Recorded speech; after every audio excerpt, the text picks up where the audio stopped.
இப்பொழுது வருகின்ற சட்டமன்ற பொதுத் தேர்தலில் போற்றுதலுக்குரிய பொதுச் செயலாளர் அவர்கள் 2 கட்டங்களாக தேர்தல் வாக்குறுதிகளை கொடுத்திருக்கிறார்கள். முதல் கட்டமாக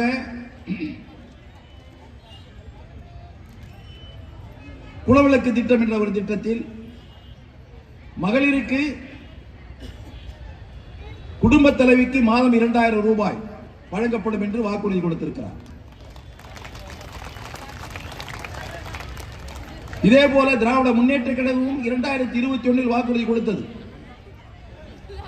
1000 ரூபாய் கொடுக்கிறோம் என்று வாக்குறுதி கொடுத்தார்கள். வாக்களித்து வெற்றி பெற்று ஆட்சி பொறுப்பிற்கு வந்தார்கள். பெரும்பாலும் பார்ப்பேன் என்று சொன்னால் ஒரு கூடுதலான ஒரு 3 விழுக்காடுகள் திமுக சேர்ந்து விழுக்கின்றிருக்கிறது என்று சொன்னால் இந்த 1000 ரூபாய் ஒரு காரணம். அப்படி வாக்குறுதி கொடுத்த திராவிட முன்னேற்ற கழக தலைவருடைய தலைவர் திரு ஸ்டாலின் அவர்கள் ஆட்சி பொறுப்புக்கு வந்தவுடனேயே கொடுத்தாரா என்று சொன்னால் இல்லை. மாறாக 3 ஆண்டு காலம் இழுத்தடித்தார். சட்டமன்றத்திலே எதிர்கட்சி தலைவராக இருக்கின்ற போட்டதற்குரிய எடப்பாடியார் அவர்கள் பல முறை சட்டமன்றத்திலே அவர்கள் இடித்துரைத்தார்கள். பல இடங்களிலே ஆர்ப்பாட்டங்களிலே 1000 ரூபாய் கொடு என்று சொன்னார்கள். காலம் தாழ்த்தி 3 ஆண்டுகள் கழித்து தேர்தல் நெருங்கிக் கொண்டிருக்கின்ற இந்த சூழலில் அவர் கொடுத்திருக்கிறார்கள். இன்று நம்முடைய பொதுச் செயலாளர் அவர்கள் 2000 ரூபாய் நாங்கள் குடும்ப தலைவிக்கு குலவிளக்கு திட்டத்தின் சார்பாக மாதம் மாதம் அளிப்போம் என்று சொல்லியிருக்கிறோம். இன்று நாங்கள் ஒரு வாக்குறுதி கொடுக்கிறோம். 2000 ரூபாய் கொடுக்கிறோம் என்று வாக்குறுதி கொடுத்ததோடு மட்டுமல்லாமல் திராவிட முன்னேற்ற கழக தலைவரை போல வாக்குறுதி கொடுத்து விட்டு வாக்குகளை பெற்று ஆட்சி பொறுப்பிலே வந்து அந்த தாய்மார்களை ஏமாற்றாமல் உங்கள் ஆசையோடு ஆட்சி பொறுப்பிற்கு வந்தால் வந்த உடனேயே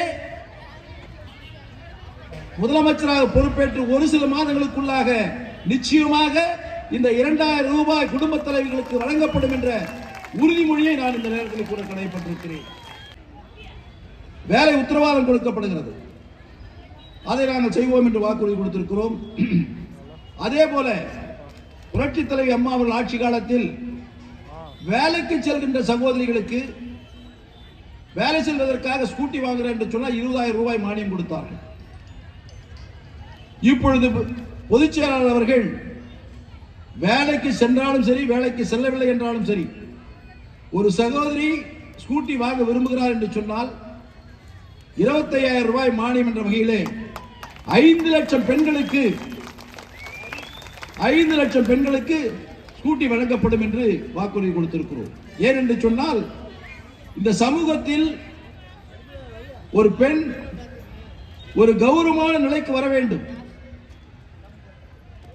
பொது இடத்திலே வருகின்ற பொழுது வசதி படைத்தவர்கள் வருகின்ற அந்த வாய்ப்பையும் நடுத்தரத்திலே இருக்கின்ற சகோதரிகளும் ஓரளவுக்கு ஏழ்மையிலிருந்து அந்த வண்டிகளை வாங்கக்கூடிய சக்தியுடையவர்களும் பயன்படுத்த வேண்டும் என்பதற்காகத்தான் 5 லட்சம் பெண்களுக்கு இது வழங்கப்படும் என்ற வாக்குறுதியை நாங்கள் கொடுத்திருக்கிறோம்.